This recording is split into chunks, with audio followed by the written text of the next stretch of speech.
நமஸ்காரம். உங்க கல்பனா ஸ்ரீகாந்த் சிம்மராசி மற்றும் சிம்ம லக்ன அன்பர்களுக்கு இந்த நவம்பர் மாசம் எப்படி இருக்கும் அப்படின்றது தெளிவா பார்க்க போறோம். ரொம்ப ரொம்ப கேர்ஃபுல்லா இருக்கணும். நீங்க வந்து ஃபர்ஸ்ட் ஹாஃப்ல செகண்ட் ஹாஃப்ல ஃபர்ஸ்ட் ஹாஃப் எவ்வளவு டஃபா இருக்குமோ அவ்வளவு டஃபா இருக்கும். ஆனா செகண்ட் ஹாஃப்ல இந்த டஃப்னஸ்னாலதான் புதிய பாதை உங்க கண்ணுக்கு வரும்.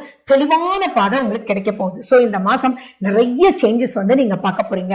இந்த மாசம் 2 மேஜர் சேஞ்சஸ் வந்து நடக்குது இந்த வருட கிரகங்களோட. என்ன அப்படின்னா, குரு பகவான் 11ஆம் தேதிக்கு அப்புறம் அவர் வக்ர நிலையை நோக்கி போறார். சனி வக்ர நிவர்த்தி ஆறார் அப்படின்றதும் இந்த நவம்பர் மாசம் 28ஆம் தேதின்றது ஞாபகம் வச்சுக்கோங்க. அது மட்டும் இல்லாம உங்க ராசிநாதன் 16ஆம் தேதி வரைக்கும் பிடிக்காத ஒரு வீட்டுல நீச்சம் பெற்ற நிலையில இருக்கார். உங்களுடைய 2ல போய் சுக்கிரன் உட்கார்ந்துகிட்டு அவருமே உங்களுக்கு சுகத்தை கொடுக்கவே மாட்டேன் அப்படின்ற நிலையில இருக்கார். சோ அதுதான் இதனுடைய டஃப்னஸ் அப்படின்றத ஞாபகம் வச்சுக்கோங்க.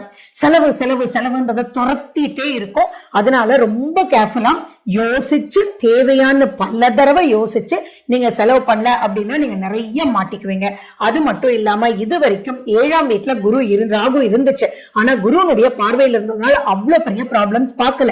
ஆனா இப்போ லக்னத்திலேயே கேது இருக்கு, பிளஸ் அதாவது ராசியிலேயே கேது இருக்கு, லக்னத்திலேயே கேது இருக்கு, பிளஸ் 7ல ராகுவும் இருக்கிறதுனால ரொம்ப ரொம்ப கேர்ஃபுல்லா உங்களுடைய பர்சனல் குழப்பத்திலையும் உங்க மனசு அதீத பயப்படுறதுக்கு உண்டான வாய்ப்புகள் இருக்கு. விஷக்கடிகள் வரக்கூடிய அமைப்புகள் இருக்கு. ரொம்ப கேர்ஃபுல்லா உங்க வீட்டு வளர்ப்பு பெட்ஸோட கூட நீங்க கொஞ்சம் கேர்ஃபுல்லா இருக்கணும். அலர்ஜிஸ் வர வாய்ப்பு இருக்கு.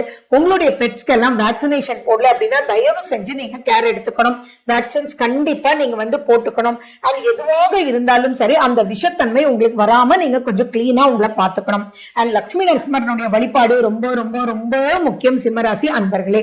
அண்ட் உங்களுக்கும் உங்களுடைய லைஃப் பார்ட்னருக்கும் நிறைய ஃபிரிக்ஷன்ஸ் வரதுக்கு உண்டான வாய்ப்புகளும், நீங்க ஒண்ணு சொன்னா அவங்க ஒண்ணு புரிஞ்சுக்கிறதுக்கு உண்டான அமைப்புகளும் இருக்கு. எவ்வளவுதான் அன்பு அரவணைப்புன்னு முன்னாடி இருந்திருந்தாலும் இப்போ வந்து அவங்களுடைய